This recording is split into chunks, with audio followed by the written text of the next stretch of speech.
Franchement, je vais pas vous le cacher, je suis refait de faire cette vidéo. Aujourd'hui les petits potes, on va accueillir une nouvelle bestiole sur cette chaîne. Et ça fait plaisir. Bonjour tout le monde, si vous êtes nouveau sur la chaîne, enchanté, Erwan Tilly. Sur cette chaîne, j'essaye de mettre en lumière des animaux qui peuvent paraître un peu dégueulasses ou effrayants, mais qui sont en réalité bien trop sous-cotés et vraiment passionnants si on prend le temps de les observer. J'ai nommé les arthropodes. En parlant de bestioles dégueu et effrayantes, ça tombe vachement bien parce que l'animal qui est là-dedans, que je me prépare à accueillir, est typiquement dans cette catégorie. Mais genre, vraiment là, on est dans le mille. Je vais pas tourner autour du pot plus longtemps, c'est une araignée. Aujourd'hui, le programme, bien sûr, c'est d'installer les nouvelles arrivantes, donc vous allez voir, j'ai fait des petits terrariums avec des jolies plantes, etc. Mais surtout, on va découvrir une nouvelle espèce ensemble sur la chaîne et je tiens vraiment à vous faire découvrir la biologie et peut-être même l'écologie de cette espèce. Et rien que ça, en fait, déjà moi ça me passionne, et si vous avez peur des araignées, et ça va vous apporter un peu de rationnel sur des comportements, sur des formes, enfin bref, sur des trucs que votre cerveau a toujours interprété comme étant un danger. Et en théorie, si vous me suivez dans ces explications, ça devrait, j'espère, vous permettre de vous réconcilier au moins un tout petit peu avec ces bestioles. C'est pas possible ces choses, c'est vraiment une horreur. Les amis, ce qu'il y a dans ce colis, c'est l'une des espèces d'araignées que je rêve d'avoir depuis, je suis retourné voir, je l'ai compté, depuis 2012. Ça fait 9 putains d'années. Pour vous remettre dans le contexte, avant d'élever des fourmis, comme vous y êtes habitués, j'étais et je suis toujours passionné d'araignées. J'ai élevé un petit paquet d'espèces exotiques et j'ai toujours eu mon trio d'espèces de rêve qui sont pour moi vraiment 3 Pokémon légendaires. Mais clairement ça. La première, c'est l'Heteropoda boei, qui est gigantesque, qui est magnifique, elle mime ultra bien son environnement, elle est assez impressionnante. La deuxième, qui est peut-être ma préf, mais ça joue à pas grand chose, c'est l'Heteropoda lunula, qui est une araignée pareille, qui est assez énorme, qui est violette et orange. Est-ce qu'il y a besoin de plus pour me conquérir ? Je ne suis pas sûr. Et la troisième, elle se trouve ici, c'est l'Heteropoda David Bowie. Oui, vous avez bien entendu son nom, David Bowie, c'est son nom scientifique. En fait, c'est une araignée qui a été décrite en 2008 par Peter Jaeger, je suis pas sûr de la prononciation. Et Peter, pour attirer l'attention des gens sur les espèces animales de manière générale, il s'est dit, autant leur donner des noms qui vont parler à tout le monde et intriguer, plutôt que de s'enfermer entre scientifiques avec des noms latins bien complexes. D'ailleurs, depuis quelques années, ce n'est pas le seul à avoir fait ça. Il y a vraiment un vrai mouvement de la part des chercheurs qui découvrent des espèces. Et par exemple, on a un thon qui est caractérisé par un gros cul doré, un gros abdomen doré, et il porte maintenant le doux nom de Scaptia-Plintina Beyoncé. Vous faites ce que vous voulez de cette info. Alors, pourquoi David Bowie pour cette araignée ? Vous allez le voir juste après, cette araignée, elle a comme des poils, des cheveux orange qui rappelaient à Peter Jaeger les cheveux de Ziggy Stardust, l'alter ego de David Bowie, artiste que Monsieur Jagger appréciait tout particulièrement. Bon, je pense que les principales présentations sont faites, il est temps maintenant de passer à la partie terrarium. Alors comme vous pouvez le voir, ce terrarium, il y en a 2 des comme ça, ils sont déjà tout prêts, parce que quand tu reçois une bestiole, c'est quand même bien de préparer le setup avant. Mais du coup, le mois du passé a préparé une petite voix off et des petits plans de coupe détente pour voir la construction de tout ça là. Je vais pas trop vous embêter avec l'aspect technique du terrarium puisque Toupette, je suppose que vous connaissez, a déjà fait une vidéo avec exactement la même espèce et ce qu'il dit dedans est complètement juste. Donc installez-vous, petite musique détente, c'est le moment chill. Je reçois normalement 2 femelles Heteropoda David Bowie qui feront une dizaine de centimètres d'envergure. Le terrarium parfait sera donc un 20 sur 20 sur 30 cm. Il vaut mieux privilégier de la hauteur car ces araignées vont être arboricoles. Pour le substrat, j'ai fait un mix de différents trucs, tourbe blonde, tourbe de coco, créature sol, sphaigne qui va permettre de garder l'humidité, sable pour aérer. J'y suis allé au pifomètre sur les proportions et je me suis juste fié au fait que ça ait une bonne gueule et que ce soit assez aéré. Normalement, en mixant ces différents substrats, les plantes devraient trouver plein de bonnes ressources. Ensuite, je vais rajouter les premiers décors, ceux qui vont prendre le plus de place. Ces écorces, elles vont être parfaites puisqu'elles vont assurer une bonne cachette pour mes araignées. Je me suis dit que ça manquait un peu de matière dans le terrarium de gauche, alors j'ai rajouté quelques pierres. Après environ 10 ans de réflexion, je finis par trouver les placements optimaux et ça donne ça. il est temps d'ajouter nos premières plantes.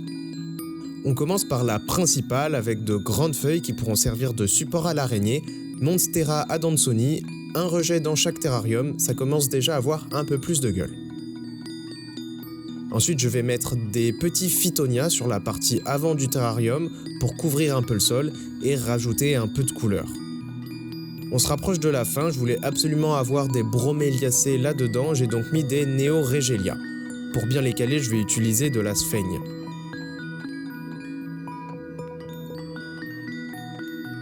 J'ai fini par rajouter une fougère, je trouvais que ça manquait encore un peu du côté jungle. Et puis un petit Ficus pumila pour celui de gauche. Bon, maintenant je vais rajouter des branches pour pouvoir appuyer sur le côté arboricole et donner aux araignées des perchoirs. Après encore bien 20 minutes de bataille pour trouver à peu près la bonne place, voilà le résultat. Je suis assez content de moi, mais je dois avouer que j'ai quand même mieux réussi celui de droite, on se croirait vraiment en pleine jungle, peut-être que cet effet arrivera après pour l'autre, quand les plantes se seront un peu plus développées. Le gros du taf est fait, manque plus qu'à rajouter un peu de mousse de partout, des feuilles mortes et enfin des micro-organismes pour nettoyer le terrain et rendre tout ça un peu plus bioactif. Alors par contre, petite parenthèse, mais franchement, qui soupçonne la vie à une si petite échelle? Ces collemboles sont tellement légers qu'ils flottent sur l'eau. On s'écarte un peu du sujet, mais toute cette vie minuscule, franchement, ça mériterait bien sa vidéo à part entière. Bref, mesdames et messieurs, voilà le résultat final. Je dois vous avouer que je suis pas peu fier, vraiment content du rendu. On a un petit terrain qui mime assez bien un bout de forêt tropicale qui est rempli de cachettes. J'espère vraiment que les plantes vont se sentir bien et que mes mousses vont verdir. Si c'est le cas, je pense que les terras vont vraiment devenir cool. Ah, et puis au final, j'ai encore rajouté un Scindapsus pictus dans ce terrarium-là. Je trouve que c'est pile ce qui lui manquait. Voilà, on a nos super terras. Revenons dans le présent si vous le voulez bien. Ok, maintenant on passe aux choses sérieuses. Et les amis, on va ouvrir ce colis. Je vous dis pas la frustration que j'ai depuis tout à l'heure, puisque il fallait que je prépare toute la vidéo, etc.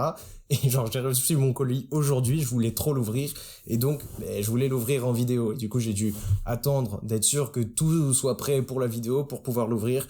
Autant vous dire que je suis hyper impatient de voir ce qu'il y a dedans. C'est parti, ne perdons pas plus de temps et ouvrons ce colis.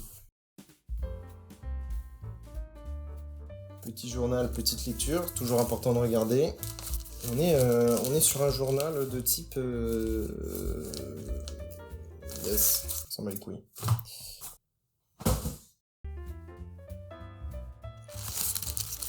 Ok, on est sur du journal. Alors, dans cette boîte-là, on a des araignées aussi, mais on va pas s'en occuper aujourd'hui, ça c'est carrément prévu pour une autre vidéo. Et ouais, non mais... Ce qui se passe en ce moment, c'est fou, hein. C'est fou. Hein.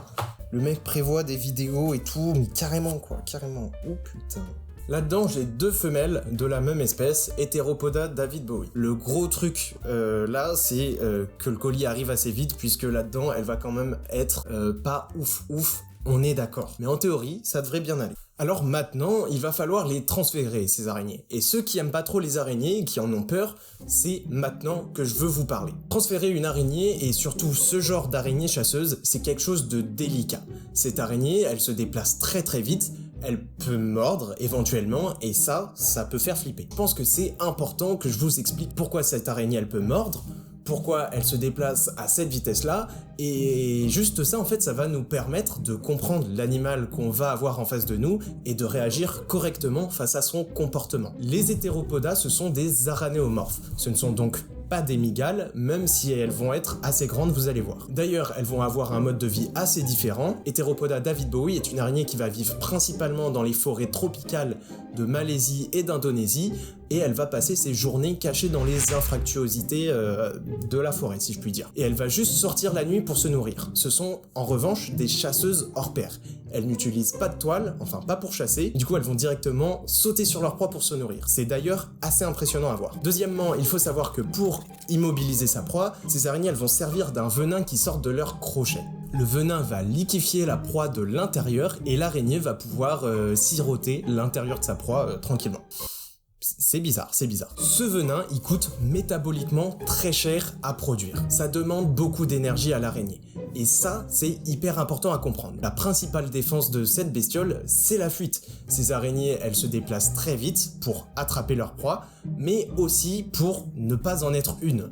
Ce sont des sprinteuses hors pair. Au lieu de s'enterrer comme des migales par exemple, pour ne pas être dérangées ou se tisser un petit abri en soi, elles courent comme des tarés, clairement. Le moindre potentiel de danger et l'araignée, elle part à 200 km/h. Alors évidemment, elles vont pas tenir des grandes vitesses sur une grande distance, mais c'est largement suffisant pour pouvoir trouver une nouvelle cachette dans une forêt qui regorge que de ça. Et puis il y a encore autre chose que je voulais ajouter, c'est que tous les poils qui peuvent paraître un peu flippants, ça c'est souvent un aspect qui dégoûte un peu les gens, hein. Les araignées velues, on n'aime pas trop ça. Et ben en fait, ces poils qu'on appelle soies, ils vont fonctionner un peu comme un radar à mouvement pour elles. Malgré leurs 8 yeux, c'est des araignées qui vont pas avoir une hyper bonne vision. Et pour être sûr d'éviter les prédateurs et de détecter les moindres proies, elles vont être hyper sensibles et vont détecter les moindres vibrations et potentiellement donc déclencher un réflexe soit de fuite, soit de chasse en fonction de l'intensité et puis de la direction du signal. Là, tout ce que je viens de vous expliquer,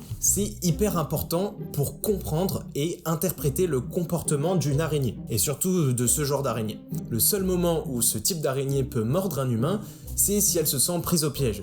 C'est vraiment son ultime moyen de défense. C'est le SOS, clairement. J'ai 2 anecdotes de gens qui se sont fait piquer par ce genre d'araignée dans le même délire que les Heteropoda David Bowie. Et à chaque fois, c'est des araignées qui se retrouvent bloquées dans un vêtement et qui n'ont plus aucune issue. Pas d'inquiétude, les morsures d'Heteropoda n'ont jamais été mortelles et au pire des cas, elles pourraient nous causer des symptômes de fièvre, de crampes, peut-être même de vomissement. C'est un peu vénère, mais encore une fois, faut soit vivre en Malaisie et vraiment pas avoir de chance, soit faut vraiment le chercher pour se faire mordre. Avec ce résumé rapide de la biologie, si je puis dire, de cette araignée chasseuse, on peut s'attendre à différents comportements de leur part quand on va essayer de les sortir. Actuellement là...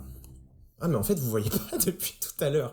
Ok, yes, on va les mettre ici. Actuellement là, elles ont dû être bien stressées par le voyage et elles vont être prêtes à détaler à la moindre occasion. Surtout que je vous le rappelle, pour elles, la moindre vibration qu'on va émettre peut être interprétée comme un danger. Si ça vient à se produire, je vais tout simplement pas paniquer et je vais la laisser aller là où elle se sent safe. Et une fois qu'elle a trouvé sa petite planque, je vais donc déjà bien être sûr de savoir où elle s'est planquée et je vais venir le plus doucement possible la récupérer dans un grand récipient avec une feuille.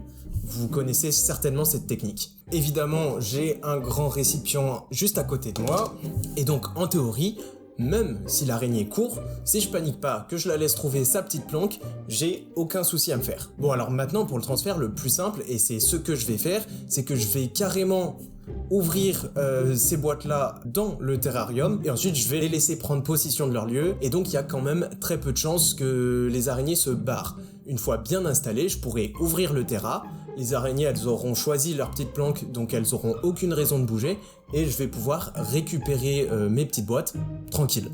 J'ai beaucoup parlé, il est quand même temps d'agir, de vous montrer enfin ces bestioles et de leur donner une maison digne de ce nom. Parce que là, miskin dans les petites boîtes. Let's go, ça part en transfert. Donc voilà, là on a notre premier terra, notre première petite boîte. En vrai, je vais carrément enlever le couvercle parce que vu la couche de sopalin qu'il y a, hop là, on va la caler par là, tranquillement. On va venir délicatement enlever le tissu. Logiquement, même si l'araignée à l'intérieur, elle panique, elle va rencontrer des feuilles, elle va rencontrer des troncs, elle va pouvoir aller se cacher là et pas sortir complètement du terrain et partir en cacahuète, j'ai envie de vous dire. Let's go, c'est parti. C'est à ce moment-là, les arachnophobes, que voilà, là, je viens d'entrevoir l'araignée, elle est vivante, tout va bien, je suis trop content, elle a l'air magnifique. Bah ouais, c'est à ce moment-là que c'est un peu délicat pour vous. Regardez-moi ça. Elle est ouf. Oh mon dieu. Oh la vache. C'est incroyable. Et ben on va la laisser tranquille. On va la laisser faire sa petite vie. On referme, bien évidemment. Et on passe à la deuxième. Je vais chercher le deuxième terra. Et on fait la deuxième. Je suis trop content. C'est ouf, c'est ouf. Donc pareil pour ce terrarium là. On va faire la même technique. Je vais ouvrir par ici.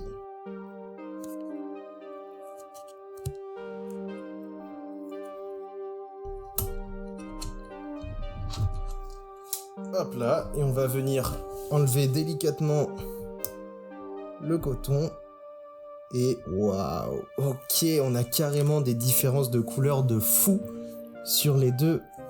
Wow, attends, est-ce que c'est un mâle? Mais voilà, mais c'était sûr en fait! C'était sûr! Je vais tout simplement pas paniquer. C'est stylé, c'est très stylé. C'est hyper surprenant. Honnêtement, je pouvais pas rêver d'une meilleure situation pour vous montrer un exemple de ce qui peut se passer. Elle est partie complètement. En même temps, je suis allé un peu la faire chier pour être sûr qu'elle allait bien. Et donc là, je vais tout simplement prendre cette boîte, la refoutre dedans. Ah, attendez. Est-ce que ma boîte va passer là-dedans? Et non. Absolument pas. Pas paniquer. Bon. Elle repart.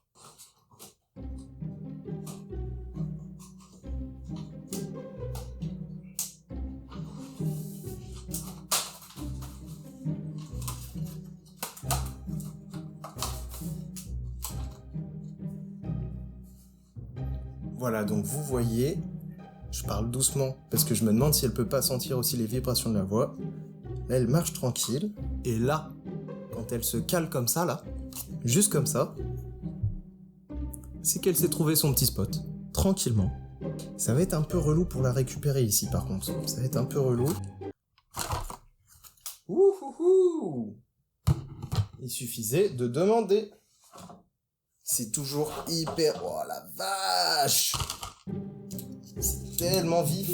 Vraiment, vraiment vif. Ok, trop cool. Ok, du coup, tout à l'heure, je me demandais si celle-ci, c'était bien une femelle. C'est bien une femelle. Elle a une couleur complètement différente de l'autre. C'est assez cool. Mais en tout cas, ça s'est encore plus que bien passé. Et encore une fois, j'insiste, mais je suis hyper content parce que typiquement, on a eu le meilleur exemple de ce qui pouvait se passer avec ce genre d'araignée. Quand l'autre, elle a surgi, mais elle m'a tellement surpris, genre... Depuis tout à l'heure, je vous dis, ouais, elles vont vite, les araignées. J'étais pas prêt. J'étais, encore une fois, pas prêt. Quand elle s'est calée juste ici, l'araignée, c'était hyper galère de la récupérer avec la boîte. Et là, très honnêtement, je me suis dit, ok, je vais certainement la toucher, elle va se rebarrer en courant et je vais passer une demi-heure à aller la chercher. Ce qui est ok, ça aurait pas été grave, mais c'était un peu chiant quand même. Au final, elle est retournée directement dans son terrarium d'elle-même, donc hyper pratique. Je l'aime bien, elle, je l'aime bien. Ce que je vous propose pour se quitter, c'est qu'on va leur donner 2 petits noms. J'ai une petite idée comme ça qui m'est venue d'une inspi de nulle part, je ne sais pas pourquoi. Ziggy et Stardust. Ouais, je me suis pas fait chier, j'avoue, je me suis pas fait chier. Je suis très content parce qu'on va pouvoir parler de plein de trucs avec ces deux araignées, on va pouvoir observer plein de comportements, ça va être cool. Voilà. On se quitte en théorie avec une petite voix off et des jolies petites images de ces magnifiques araignées. Je suis tellement content.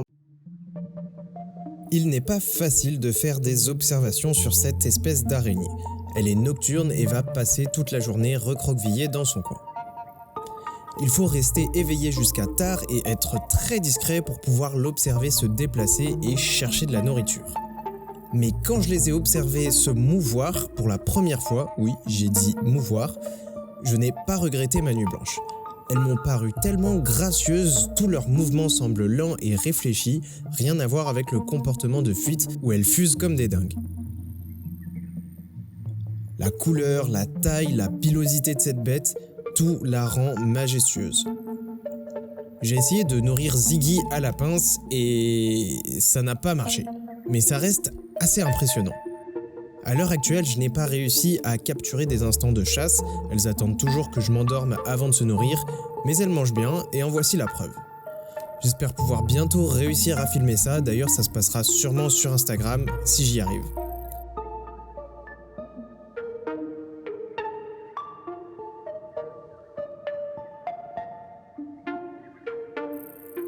J'espère que l'une d'entre elles pondra un cocon fertile. J'ai beaucoup d'espoir en Stardust qui semble beaucoup plus jeune que Ziggy et ça se voit au fait qu'elle est bien plus orange et elle n'a pas encore des bouts de cuticules brun-rouge dégarnis de poils sur son corps, contrairement à Ziggy. J'espère que ces petites observations vous ont plu. Dites-moi en commentaire si vous voulez en voir et en savoir plus. Il y a 1000 choses à dire sur cette espèce et pour pouvoir faire une vidéo digérable, j'ai volontairement zappé pas mal de choses. J'espère que vous avez kiffé la vidéo. vidéo, moi je suis tellement content d'enfin découvrir cette espèce qui m'a fait rêver depuis tant d'années. C'était franchement un rêve de gosse limite. Et alors en plus de pouvoir le partager avec vous, bah c'est juste génial. Comme d'hab, si ça vous a plu et que vous voulez m'aider, abonnez-vous, partagez la vidéo, tout ça, vous connaissez. En attendant, je vous dis à très bientôt. Ciao.